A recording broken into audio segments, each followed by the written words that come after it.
Baik,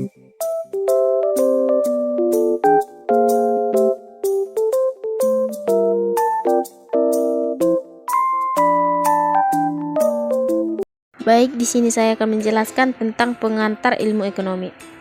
Istilah ekonomi berasal dari kata oikos yang bermakna keluarga atau rumah tangga, sementara nomos memiliki makna hukum atau peraturan berlaku. Jadi secara harfiah, ekonomi dapat diartikan sebagai beragam aturan atau manajemen dalam rumah tangga. Priyono menjelaskan istilah ekonomikus berasal dari bahasa Yunani, yaitu oikonomikos. Artinya adalah pengelolaan ladang yang merupakan mata pencarian masyarakat pada zaman itu. Istilah awal dicetuskan oleh seorang filsuf Yunani bernama Xenophon yang hidup sekitar 430 sampai 354 SM. Dikisahkan oikonomikos adalah cara mengelola ladang agar dapat memenuhi kebutuhan keluarga dan warga polis atau kota. Kata oikonomikos ini kemudian berkembang hingga muncul istilah Homo economicus, manusia ekonomi, yang dipenuhi sebagai upaya manusia untuk memenuhi kebutuhan dan kepuasannya dikala alat pemuas kebutuhan itu terbatas. Hal ini yang menjadi pendorong lahirnya ilmu ekonomi. Ilmu ekonomi mempelajari berbagai bentuk aktivitas ekonomi, yaitu segala tindakan untuk memenuhi kebutuhan dengan pertimbangan rasional dan terukur. Yang pertama, sejarah ilmu ekonomi. Dalam sejarah perkembangan peradaban, awalnya manusia memenuhi kebutuhannya dengan cara berburu dan meramu. Selanjutnya, manusia menempati suatu tempat dengan bercocok tanam dan berternak. Pada periode ini terciptalah sistem barter, barang ditukar barang untuk memenuhi kebutuhan yang semakin beragam. Pernahkah kalian melakukan sistem barter? Ketika melakukan barter adalah kekurangannya. Sistem barter memudahkan manusia untuk mendapatkan suatu barang tanpa harus berusaha payah untuk berburu atau mengandalkan hasil cocok tanam sendiri. Namun manusia kemudian menyadari bahwa sistem barter memiliki kekurangan. Pada sistem barter tidak terdapat suatu ukur yang jelas antara satu barang atau jasa terhadap barang dan jasa lainnya.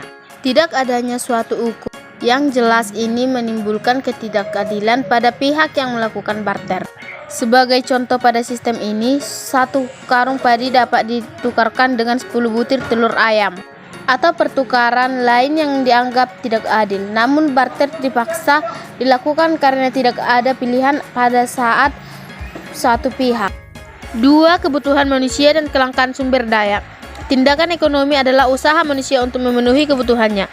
Secara umum, tindakan ekonomi terdiri dari dua jenis, yaitu tindakan ekonomi rasional adalah tindakan yang dilakukan berdasarkan pertimbangan-pertimbangan tertentu ketika memutuskan dan memilih suatu hal. Kalian melakukan tindakan ekonomi. Yang kedua, tindakan ekonomi irasional adalah tindakan yang dilakukan tanpa mempertimbangkan beberapa faktor atau seperti keuntungan, prioritas, dan pertimbangan lainnya. Meskipun masalah kelangkaan, tapi ilmu ekonomi selalu berusaha mencari solusi dari kelangkaan tersebut. Kelangkaan dipengaruhi oleh berbagai. Yang pertama, sumber daya alam. Ketersediaan sumber daya alam sangat terbatas untuk memenuhi kebutuhan manusia. Misalnya, ketersediaan minyak bumi dan batu bara di alam bata. Sementara manusia masih tergantung pada dua sumber daya alam ini untuk memenuhi kebutuhan dan aktivitas sehari-hari, dari mulai melakukan produksi, distribusi, maupun konsumsi. Yang kedua, sumber daya manusia. Sumber daya manusia merupakan faktor utama untuk memproduksi barang atau jasa. Yang ketiga, ilmu pengetahuan. Kurangnya ilmu pengetahuan dapat menghambat proses produksi dan pengoptimalan dan manfaat yang seharusnya dapat diambil baik dari alam maupun sumber daya manusia. Cara bertindak ekonomis, skala prioritas, dan literasi keuangan. Kondisi ini menunjukkan ketika manusia tidak mempunyai cukup besar sumber daya untuk memuaskan kebutuhannya yang disebut dengan kelangkaan. Jumlah kebutuhan manusia lebih banyak dari jumlah produksi atau barang dan jasa yang tersedia. Tindakan rasional ekonomi ini menuntun kalian untuk menentukan prioritas sehingga dapat meminimalkan biaya atau cost dan memberikan keuntungan atau benefit.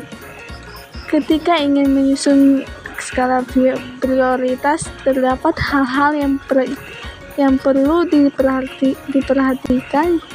Yang pertama, kemampuan finansial atau tingkat pendapatan. Yang kedua, status sosial atau kedudukan secara sosial. Yang ketiga, lingkungan.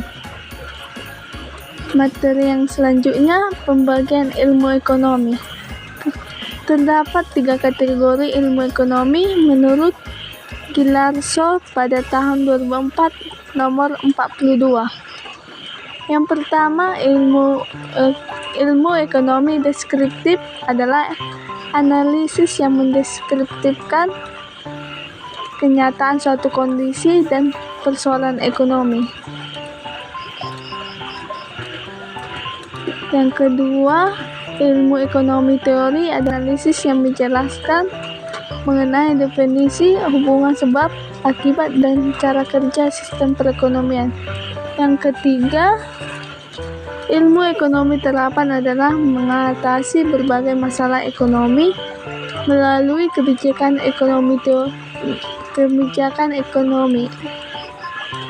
Ekonomi teori juga dibagi menjadi 3, yaitu yang pertama, ekonomi makro, yang fokus mempelajari ekonomi secara luas secara nasional atau internasional. Yang kedua, ekonomi mikro, yang fokus mempelajari hal-hal yang tingkatnya kecil. Yang ketiga, ekonomi syariah, yang mempelajari upaya manusia memenuhi kebutuhannya dengan cara yang sesuai dengan agama Islam. Baiklah, di sini saya akan melanjutkan materi, yaitu kegiatan ekonomi. Barang atau jasa yang kalian nikmati itu diproduksi oleh produsen dan didistribusikan oleh distributor. Sementara kalian yang menikmati barang atau jasa adalah konsumen. Pengategorikan tersebut berdasarkan pada kegiatan ekonomi yang dilakukan dan semua yang terlibat dalam aktivitas ekonomi disebut sebagai pelaku ekonomi. Secara umum, materi ini pernah kalian pelajari di bangku SMP. Terdapat 3 kegiatan ekonomi, yaitu 1. Produksi. Produksi adalah usaha untuk menambah nilai guna suatu barang atau jasa. Kedua, distribusi. Distribusi adalah usaha untuk menyalurkan dan mendistribusikan barang dan jasa hingga ke konsumen. Contohnya, berbagai kegiatan distribusi adalah perdagangan, pengangkutan, penyimpanan, pengklasifikasian, penjualan, dan promosi. Yang ketiga, konsumsi. Konsumsi adalah usaha untuk menghabiskan dan mengurangi nilai guna suatu barang atau jasa. Baiklah, selanjutnya akan dijelaskan. Materi selanjutnya, pasar dan terbentuknya harga pasar. Pada dasarnya, keseimbangan harga terbentuk dari proses kesepakatan antara penjual atau pembeli atas barang atau jasa dengan jumlah tertentu dan tingkat harga tertentu. Yang pertama yaitu permintaan atau demand. Permintaan atau demand dapat dijelaskan sebagai jumlah barang atau jasa yang ingin dibeli atau diminta oleh seseorang atau konsumen pada berbagai tingkat harga dan waktu tertentu. Faktor yang mempengaruhi permintaan antara lain tingkat harga barang itu sendiri, perilaku atau selera konsumen, perkiraan harga di masa yang akan datang, harga barang lain atau substitusi, dan pelengkap atau komplementer, dan perilaku konsumen. Hukum permintaan menyatakan bahwa antara jumlah barang yang diminta dan tingkat harga berkolaborasi negatif atau berbanding terbalik. Artinya, jika tingkat harga naik, maka jumlah barang yang diminta turun. Begitu juga dengan sebaliknya, jika tingkat harga turun, maka jumlah barang yang diminta mengalami kenaikan. Yang kedua, penawaran atau supply. Pada dasarnya, penawaran merupakan teori yang membahas hubungan antara jumlah barang yang ditawarkan dan tingkat harga barang itu sendiri. Teori penawaran juga menggunakan hukum ceteris paribus, yang berarti faktor-faktor lain selain harga barang itu sendiri dianggap tetap. Maka, hukum teori penawaran berlawanan dengan hukum teori permintaan. Pada teori penawaran terdapat hukum yang menyebutkan semakin tinggi harga suatu barang, maka semakin banyak barang yang ditawarkan. Sebaliknya, semakin rendah suatu barang, maka semakin sedikit barang yang ditawarkan. Karena hukum penawaran berlawanan dengan kurva permintaan, maka kurva penawaran juga berlawanan dengan kurva permintaan.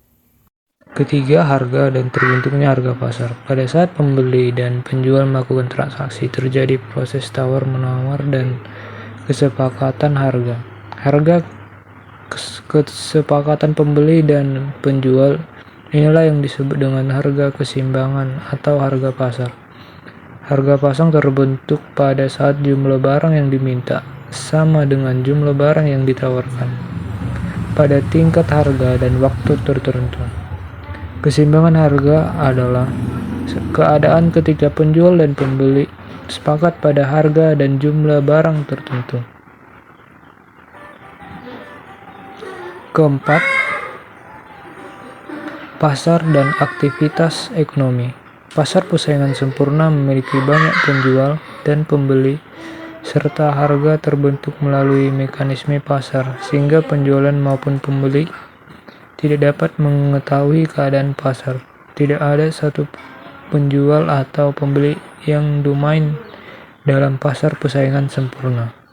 Namun, dalam praktiknya, pasar persaingan sempurna tidak ada.